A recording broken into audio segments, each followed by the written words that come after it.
ఈరోజు ఒక మంచి సామెత గురించి, దాని వెనకాల ఉన్న కథ గురించి తెలుసుకుందాం. మామూలుగా గాడిద గుడ్డు గంగరపాసు అంటారు. గాడిద గుడ్డు గంగరపాసు. ఏంటి గాడిద గుడ్డు గంగరపాసు? అసలు యాక్చువల్‌గా చెప్పాలంటే దాన్ని గాడిద గుడ్డు కంకర పీసు.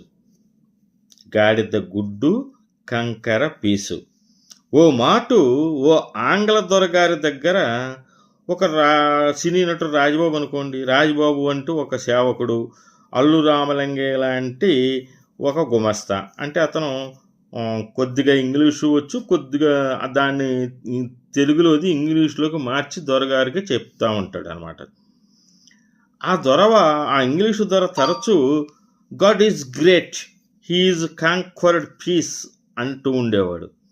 అంటే దేవుని గొప్పతనం వలన అతను విజయంతో శాంతి పొందాడు అని వారి మాతృభాషలో అంటూ ఉంటే, ఈ రాజబాబుకి అర్థం కాక అల్లు రామలింగయ్య లాంటి గుమస్తాని అడిగితే, సారు ఆ దొరవారు పదే పదే ఏంటండి అంటూ ఉంటారు అని అడిగితే, తనకి తెలియని దానిని తెలియదని ఒప్పుకోలేని ఈ అల్లు రామలింగయ్య లాంటి ఒక గుమస్తా దుబాసి, ఏం లేదురా, గాడిద గుడ్డు కంకర పీసు అని గడుసుగా తప్పించుకునే సమయస్ఫూర్తి నేర్పేటువంటి అమ్మ గడసరి భాష మన తెలుగు భాష.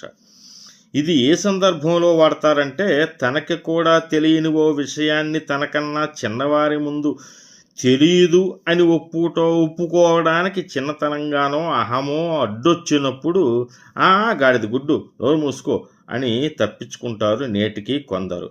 ఇవే మనకి సొంతమైనటువంటి మన తెలుగు పడికట్లు. ఈ వీడియో లైక్ చేసి నా ఛానల్ సబ్స్క్రైబ్ చేసుకోవాల్సిందిగా మిమ్మల్ని కోరుకుంటున్నాను.